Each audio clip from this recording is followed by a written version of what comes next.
जय हिंद सभी भाइयों को। कैसे हो आप सभी? उम्मीद करता हूँ आप सभी स्वस्थ होंगे, मस्त होंगे तथा अच्छी तरीके से अपनी परीक्षा की तैयारी कर रहे होंगे। आज की इस वीडियो में हम इस सवाल को सिद्ध करेंगे जो कि है √3 एक अपरिमेय संख्या है। ये आपकी परीक्षा के लिए इतना इम्पोर्टेंट है, आप सोच भी नहीं सकते हो। इसे वेरी वेरी मोस्ट इम्पोर्टेंट लगा लीजिए। और ये 5 नंबर का आपकी परीक्षा में आता है, आपको पता ही होगा। इसे हम बिल्कुल आज सिंपल भाषा में समझेंगे। तो इसके लिए आपको वीडियो पूरा देखना है लास्ट तक। तो इसे का शुरू करते हैं हम सर। पहले क्या करते हैं, हमें इसे सिद्ध करना है कि √3 जो है एक अपरिमेय संख्या है। अपरिमेय संख्या है। अपरिमेय संख्या क्या होती है? अपरिमेय संख्या होती है जिन्हें P/Q के रूप में नहीं लिख सकते। ठीक है, यानी कि नहीं लिख सकते। अब जिन्हें अपरिमेय संख्या जिन्हें P/Q के रूप में नहीं लिखा जा सकता वह होती है अपरिमेय संख्या। हम क्या करते हैं इसका, हम मानते हैं, हमने मान लिया कि ये अपरिमेय संख्या नहीं है, ये एक परिमेय संख्या है। माना √3 एक परिमेय संख्या है।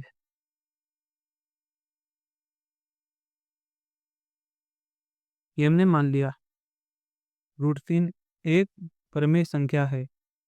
अब क्या करना है हमको, √3 परिमेय संख्या है तो √3 को कैसे लिखते हैं? √3 लिखा।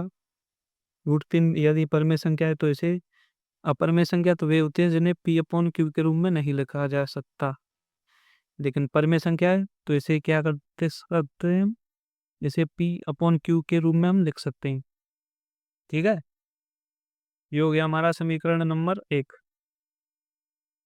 ये हमारा हो गया समीकरण नंबर 1। जहाँ समझिए, जहाँ ये P तथा Q जो है, P तथा Q ये पूर्णांक हैं। पूर्णांक हैं। पूर्णांक क्या होता है? पूर्णांक होता है जैसे कि ऐसे 2, 3, 4, ये सभी हमारे पूर्णांक होते हैं, यानी कि जो भिन्न में ना हो। जैसे 1/2, 0.55, ऐसे दशमलव दशमलव संख्या में या भिन्न में ना हो, वो तो हमारे अपूर्णांक होते हैं। जो पूरे पूरे नंबर हो वो होते हैं हमारे पूर्णांक। ये हमने मान लिया, पी भी क्या है, पूर्णांक है, और क्यू भी क्या है, पूर्णांक है। ये मान लिया हमने पूर्णांक है। तथा क्या है, एक और क्वांट है इसमें, पी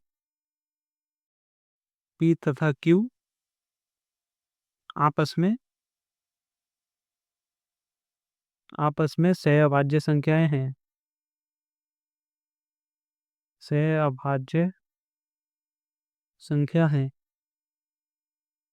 अब सहभाज्य संख्या क्या होती है?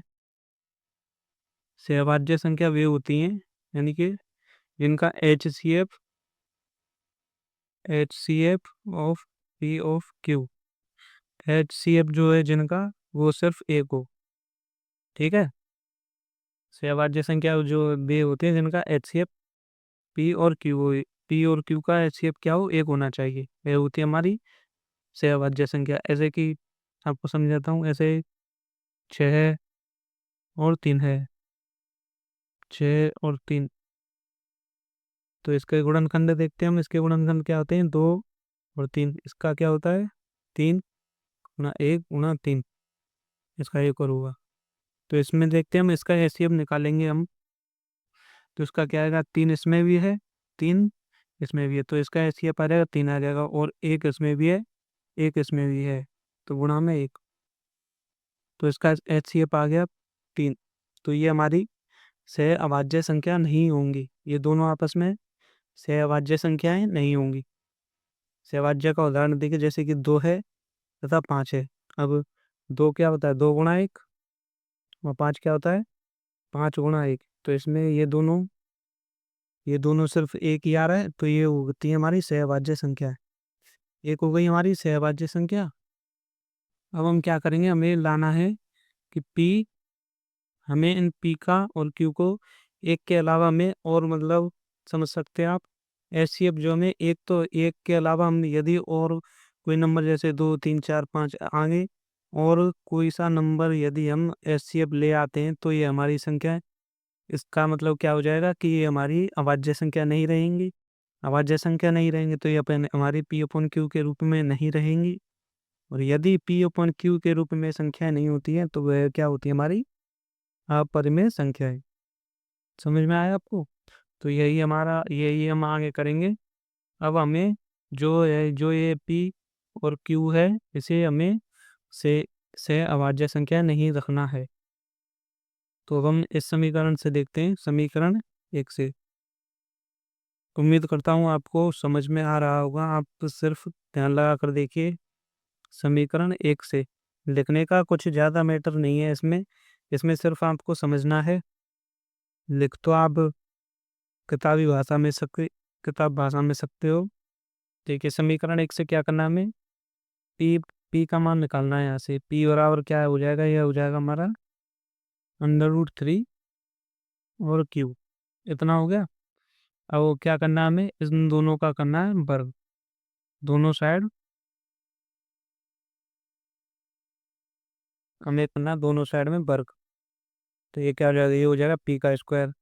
ये क्या हो जाएगा, √3 इंटू क्यू का स्क्वायर।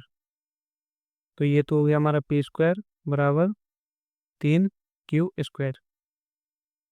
अब यहाँ से देखिए, यहाँ से क्यू स्क्वायर का मान क्या आ जाएगा, क्यू स्क्वायर का मान आ गया बराबर में पी स्क्वायर बाई 3। अब इसमें देखिए, पी स्क्वायर जो है वह 3 से विभाजित है। आप देख सकते हो पी स्क्वायर में 3 का भाग लग रहा है, तो पी स्क्वायर 3 से विभाजित होगा। ऐसे लिख देते हैं हम, पी स्क्वायर 3 से विभाजित है। ठीक है, इसमें क्या हुआ, पी स्क्वायर 3 से विभाजित, आपको समझा दूं। अब इसमें क्या होगा, पी स्क्वायर 3 से विभाजित है तो पी भी 3 से विभाजित होगा।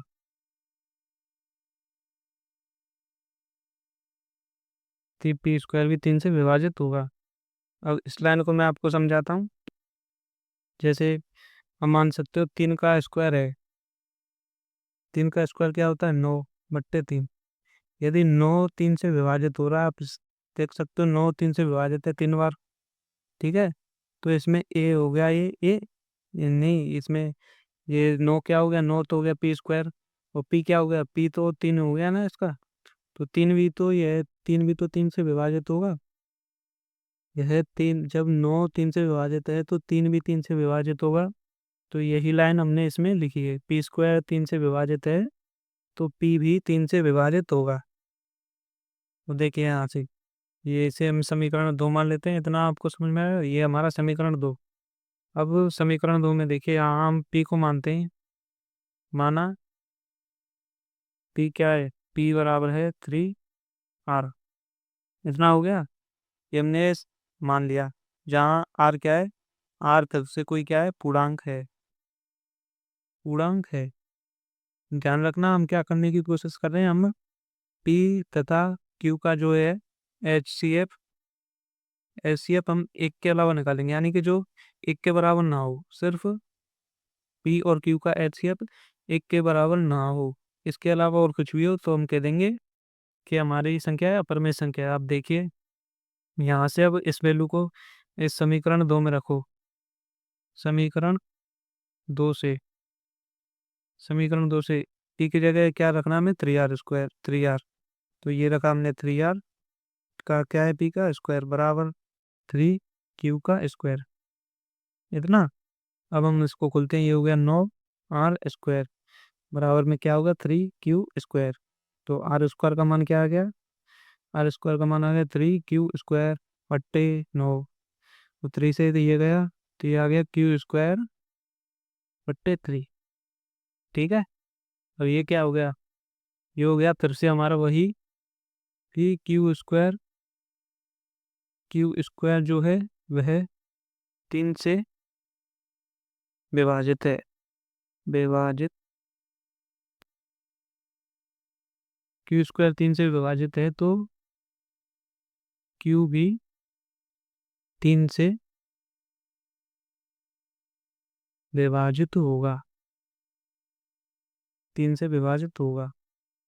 जैसे मैंने आपको पहले समझाया था, इसे दोबारा समझाता हूँ। जैसे कि क्यू स्क्वायर है, यदि हम मानते हैं ये हमने क्यू की जगह पूर्णांक है, क्यू की जगह हमने 3 मान लिया, तो ये क्या हो गया हमारा, क्यू स्क्वायर की जगह हो गया 3 का स्क्वायर यानी कि 9। आप देख सकते हो क्यू स्क्वायर जो है यानी कि 9 जो है 3 से विभाजित है, 3 बार विभाजित है कि नहीं, विभाजित है। तो इसका मतलब क्यू, ये क्यू स्क्वायर है तो क्यू क्या हो गया, क्यू हो गया 3, तो 3 भी हमारा 3 से विभाजित होगा। तो ये लाइन हमने सिर्फ लिखी है। अब इससे क्या होगा, इससे होगा ये कि पी तथा क्यू, पी तथा क्यू जो है वह 3 से विभाजित होंगे, 3 से विभाजित होंगे, विभाजित होंगे। ठीक है, ये क्या हो गया, पी वी विथ क्यू से पी तथा क्यू 3 से विभाजित हो गए। देखिए क्यू तो यहाँ पर 3 से विभाजित हो गया, और पी जो है, पी पी भी यहाँ पर 3 से विभाजित हो गया। इसका मतलब क्या हो गया, हमारा एच सी एफ जो है यानी कि वेनिस्ट गुणांक एच सी एफ जो है पी तथा क्यू का एक नहीं रहा, एक नहीं रहा। हमारा एच सी एफ जो है पी तथा क्यू का एक नहीं रहा। तो ये हमारा एच सी एफ क्या है, निकल कर आया 3, यानी कि तीनों से विभाजित है, 3 से विभाजित है पी तथा क्यू। तो हमारा एच सी एफ आ गया 3। लेकिन हमें चाहिए क्या था, हमें चाहिए था एक, जो कि नहीं आया।